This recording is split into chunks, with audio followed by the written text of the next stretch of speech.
Hi, hello, welcome guys. So, இன்னைக்கு இந்த வீடியோவில் நம்ம எதை பற்றி பார்க்க போகிறோம்னா நம்மளோட ஒன் ஆஃப் த சப்ஸ்கிரைபரான நஜாப் அவர்கள் என்ன கேட்டிருக்காருன்னா, ப்ரோ நீங்கள் எப்படி சோஷியல் மீடியா மேனேஜ்மெண்ட் சர்வீஸ் செய்கிறீங்க, ப்ளீஸ் வீடியோ ஒன்று போடுங்க அதை பற்றி. ஓகே, கண்டிப்பாக அதுக்காக நான் ஒரு வீடியோ நம்ம கொடுத்துடலாம். ஸோ வாங்க எப்படி சோஷியல் மீடியா மேனேஜ்மெண்ட் சர்வீஸ் பண்ணுறதுன்ற பற்றி இந்த வீடியோவில் பார்க்கலாம். ஃபர்ஸ்ட் ஆஃப் ஆல் நீங்கள் தெரிஞ்சிக்க வேண்டியது சோஷியல் மீடியா மேனேஜ்மெண்ட் அப்படின்னா என்ன. ஸோ சோஷியல் மீடியா மேனேஜ்மெண்ட்னா என்ன அப்படின்றத பற்றி ஒரு ஷார்ட்டான ப்ரீஃப் நான் உங்களுக்கு சொல்லிடுறேன். ஓகே, மெயினாக இந்த இடத்துல media promotion, attracting new user, maintaining customer relationship. So இந்த விஷயங்கள், அதாவது இந்த முறைகளை பயன்படுத்தி மார்க்கெட்டில் ஒரு சேஞ்சை ஏற்படுத்தி நம்மளோட கிளையண்ட்ஸோட அக்கௌண்ட்ஸை க்ரோத் பண்ணுறதுக்காக நம்ம online community, social networks, internet media collaboration பிளாட்ஃபார்ம்ஸை பயன்படுத்தி தான் நம்ம சோஷியல் மீடியா மேனேஜ்மெண்ட் பண்ணுறோம். ஸோ இதைத்தான் சோஷியல் மீடியா மேனேஜ்மெண்ட் அப்படின்றோம். இது எப்படி குழப்பமாகவே இருக்குது, நமக்கு என்னடா ஒன்றுமே புரியலை அப்படின்னு யோசிக்கிறவங்களுக்கு சோஷியல் மீடியா எதுக்காக பண்ணுறோன்னா, இப்போ நீங்கள் ஒரு மார்க்கெட் எடுத்துக்கோங்க. சரியா, இந்த மார்க்கெட்டில் ஆரம்ப காலகட்டத்தில் இன்டர்நெட் எரா வர முன்னுக்கு நம்ம எப்படி இருந்தோம், நம்ம ரோட்டில் போகும்போது ஒரு நோட்டீஸ் கொடுப்பாங்க இல்லையா, அந்த நோட்டீஸை பார்த்து ஆஹா இப்போ நம்மளோட அபான்ஸில் பார்த்தா இவ்வளோ சேல் கொடுக்குறாங்க அப்படின்னு நம்ம எதை பார்த்து ஆரம்ப கட்டத்தில் தெரிஞ்சுக்கிட்டோம். ஒரு நோட்டீஸையோ இல்லை ஒரு ஃப்ளையர்ஸையோ இல்லை ஒரு போஸ்டரையோ பார்த்து தான் நம்ம ஓகே இவங்க இந்த மாதிரி ஆஃபர் கொடுக்குறாங்க, இவங்க இந்த மாதிரி ஒரு சர்வீஸ் கொடுக்குறாங்க அப்படின்ட்டு. ஸோ ஆரம்ப கட்டத்தில் இதெல்லாம் இந்த முறைகளில் தான் இருந்துச்சு.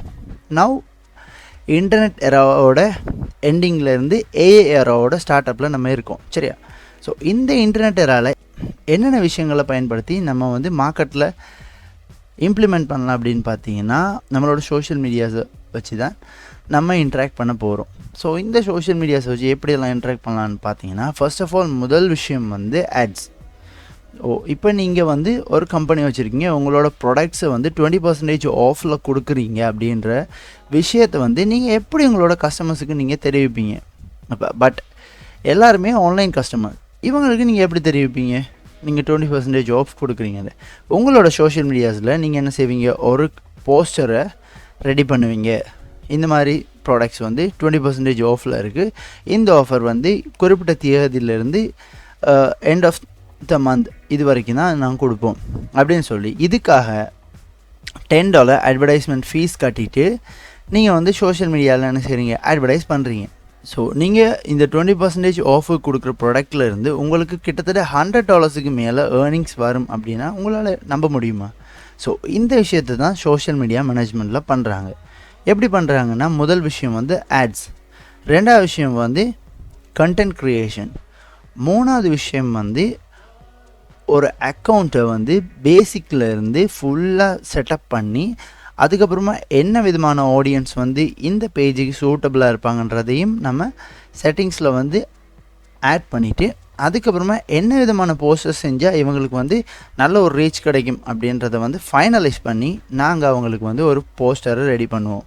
இப்போ உதாரணமாக ஒரு பேபி ப்ராடக்ட் எடுத்துக்குவோம். சரியா, இந்த பேபி ப்ராடக்ட்டுக்கு யார் ஹையஸ்ட் டிமாண்ட் கஸ்டமர்ஸ் உங்களால் சொல்ல முடியுமா? சொல்ல முடிஞ்சால் வீடியோவோட டைமை போட்டு கீழே கமெண்ட் பண்ணுங்கள். சரி, ஸோ இந்த பேபி ப்ராடக்ட்ஸுக்கு யார் சூட்டபுளான ஒரு கஸ்டமர்னு பார்த்தீங்கன்னா, ஆஃப்கோர்ஸ் மதர்ஸ், அம்மாக்கள் மட்டும்தான் பேபி ப்ராடக்ட்ஸில் ஹையஸ்ட் செல்லிங், அதாவது ஹையஸ்ட் பர்ச்சேசிங் கஸ்டமர்ஸ் அப்படின்னு சொல்லலாம். உதாரணமாக ஒரு சின்ன பிள்ளையோட ட்ரெஸ்ஸு நான் $100 கொடுக்குறேன். சரியா, ஒரு எக்ஸாம்பிளுக்கு தான். ஸோ $100 கொடுக்குறேன். பட் இது ஒரு 1 வீக்குக்கு மட்டும்தான் இந்த ஆஃபர். சரியா, 1 வீக் ஆஃபர். இந்த 1 வீக் ஆஃபர் முடிய இந்த ப்ராடக்டோட ப்ரைஸ் கிட்டத்தட்ட $500. அப்போ இந்த மாதிரி நம்ம ஒரு விஷயத்தை பாயிண்ட்டாக கொடுக்கும்போது யாரும் அதை பார்க்க மாட்டாங்க. ஸோ இதுக்காக தான் நம்ம என்ன செய்ய போகிறோம், ஒரு கான்டென்ட்டை க்ரியேட் பண்ண போகிறோம். ஸோ இந்த கான்டென்ட் எப்படி இருக்கலாம், ஒரு வீடியோவாக இருக்கலாம், இல்லை ஒரு போஸ்டராக இருக்கலாம். இந்த போஸ்டரில் நம்ம இந்த விஷயத்தெல்லாம் இன்க்ளூட் பண்ண மாதிரி டிசைன் பண்ணி இதை பப்ளிஷ் பண்ணுறோம். ஸோ இதுக்கு ரெஸ்பான்சிவான ஆடியன்ஸ் யார், மதர்ஸ். ஸோ அவங்கள டார்கெட் பண்ணி 25+ to 35+ இந்த உமன் குரூப்பை டார்கெட் பண்ணி நாங்கள் இந்த அட்வர்டைஸ்மெண்ட்டை பப்ளிஷ் பண்ணுறோம் நம்மளோட கிளையண்ட்டோட பேஜ்லேருந்து. ஸோ இந்த கிளையண்ட் வந்து இந்த மாதிரி நமக்கு ரிக்வஸ்ட் எல்லாம் கொடுத்துட்டாரு, இந்த மாதிரி போஸ்ட் பண்ணுங்கண்டு. ஸோ 1 வீக்குக்கு $10 பர் டே, அதாவது $10 ஒரு நாளைக்கு ஸ்பெண்ட் பண்ணக்கூடிய மாதிரி $70 பட்ஜெட்டில் வந்து அவர் வந்து இந்த அட்டை ரன் பண்ணுறேன். ஓகே, இந்த $70 கொடுத்து அவர் அட்டை ரன் பண்ணும்போது அவருக்கு எவ்வளோ ப்ராஃபிட் கிடைக்கும்னு நீங்கள் நினைக்கிறீங்க? அஃப்கோர்ஸ் லேக்ஸ் கணக்கில் கிடைக்கும். பிகாஸ் ஃபேஸ்புக்கை பொறுத்த வரைக்கும் நம்ம எவ்வளோ மணி கொடுக்குறோமோ, அதாவது ஃபேஸ்புக்குன்னு சொல்கிறதையும் விட மெட்டா குரூப்பில் தானே எல்லாமே இருக்குது. வாட்ஸ்அப், ஃபேஸ்புக், இன்ஸ்டாகிராம் இதெல்லாம் இருக்கு இல்லையா? ஸோ இந்த பிளாட்ஃபார்ம்ஸ் எல்லாத்துலேயுமே இந்த சேம் ஆட்டை வந்து பப்ளிஷ் பண்ணலாம். அதுக்கு நீங்கள் வந்து மெட்டா பிஸ்னஸ் சூட் ஆப்பை வந்து யூஸ் பண்ணலாம். ஸோ அதை பற்றின வீடியோ நான் கொடுத்துருக்கேன், ஐகார்ட்டில் கொடுக்குறேன், நீங்கள் செக் பண்ணிக்கோங்க. ஸோ இந்த மாதிரியெல்லாம் நீங்கள் பண்ணும்போது உங்களோட கிளையண்ட்டோட அக்கௌண்ட் வந்து க்ரோத் ஆகும். ஸோ உங்களுடைய கையில் தந்து தான் இந்த க்ரோத் அவங்களுக்கு கிடைச்சிச்சு அப்படின்ற ஒரு ட்ரஸ்ட் வரும்போது அவங்க உங்களை பெர்மனண்ட்டாக அந்த வேலையில் ஃபிக்ஸ் பண்ணிடுவாங்க. உதாரணமாக சொல்லப்போனால் நான் கிட்டத்தட்ட $800 வந்து ஃபைவரில் ஏர்ன் பண்ணியிருக்கேன். என்னத்தால்? வெறும் சோஷியல் மீடியா மார்க்கெட்டிங் பண்ணினதால் மட்டும். ஸோ இந்த சோஷியல் மீடியா மார்க்கெட்டிங்கை பற்றி ப்ரீஃபாக ஒரு எக்ஸ்ப்ளனேஷன் கொடுத்துட்டேன். ஸோ நிறைய பேர் கேட்குறீங்க, இது என்னது எப்படி செய்கிறீங்கன்னு. ஸோ சிம்பிளாக இது எல்லாருக்கும் புரிகிற மாதிரி இருக்குன்னு நான் நம்புகிறேன். ஸோ உங்களுக்கு இதுலேயும் டவுட்ஸ் இருந்துச்சுன்னா கண்டிப்பாக கமெண்ட் பண்ணுங்கள். உங்களுடைய கமெண்ட்டுக்கு நான் கண்டிப்பாக ரிப்ளை பண்ணுவேன். அண்ட் ரிப்ளை வீடியோ கூட உங்களுக்காக போடுறதுக்கு நாங்கள் ரெடியாக இருக்கோம். ஸோ இன்னொரு வீடியோவில் நான் உங்களை பார்க்குறேன். அது வரைக்கும் உங்களிடமிருந்து விடைபெற நான் உங்கள் ஹோஸ்ட் ஃப்ரெண்ட்ஸ். நீங்கள் பார்த்துக்கிட்டு இருக்கிறது ஃபைவர் தமிழா. தமிழால் இணைந்து உலகத்தை கட்டியிருப்போம்.